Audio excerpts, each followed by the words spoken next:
pour les titres. Bonjour et bienvenue sur France 24 et sur France Info. À Hawaï, déjà 99 morts. Le bilan continue d'augmenter. Il pourrait même doubler puisque 1300 personnes sont portées disparues selon le gouverneur de l'État.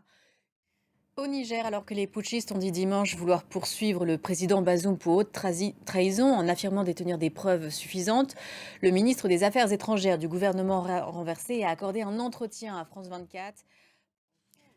Face à ces menaces de poursuite sur le président Bazoum, l'Union africaine a tenu ce lundi une réunion sur la situation au Niger. La CEDEAO avait elle réagi un peu plus tôt. L'organisation se dit choquée.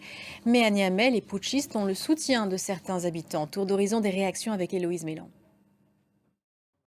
Le régime militaire de Niamey rappelle l'ambassadeur nigérien basé en Côte d'Ivoire. En cause, les récents propos du président Alassane Ouattara.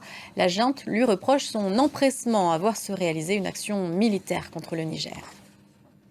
Et on continue avec ces soupçons de corruption à Madagascar qui touchent une proche collaboratrice du président Rajoelina. Sa directrice de cabinet et un de ses associés ont été arrêtés jeudi dernier à Londres. C'est ce qu'annonce l'agence britannique d'anticriminalité ce lundi. Des soupçons de pots de vin en échange d'attribution de licences d'exploitation de sociétés minières. À Antananarive, la correspondance de Gaël Borgia pour France 24.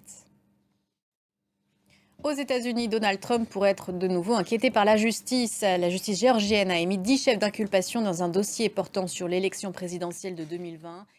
Sur le front en Ukraine, Volodymyr Zelensky rend visite à ses troupes. Le président ukrainien a déclaré être allé à la rencontre de bataillons menant des combats dans la région de Donetsk. Kiev, qui a d'ailleurs revendiqué ce lundi quelques avancées dans sa contre-offensive. Dans le secteur de Bakhmout, 3 km² ont été récupérés depuis la semaine dernière, selon la vice-ministre de la Défense. Les précisions d'Héloïse Mélan. En France, un feu affecte actuellement 3 communes des Pyrénées-Orientales dans la station balnéaire d'Argelès-sur-Mer. Le ministre de l'Intérieur appelle la population et les vacanciers à la plus grande vigilance. En Inde, 49 victimes sont à déplorer après des inondations et des glissements de terrain dans la région de l'Himachal Pradesh, dans le nord du pays. Des pluies torrentielles qui ont aussi détruit ponts et bâtiments. Récit d'Axel Simon.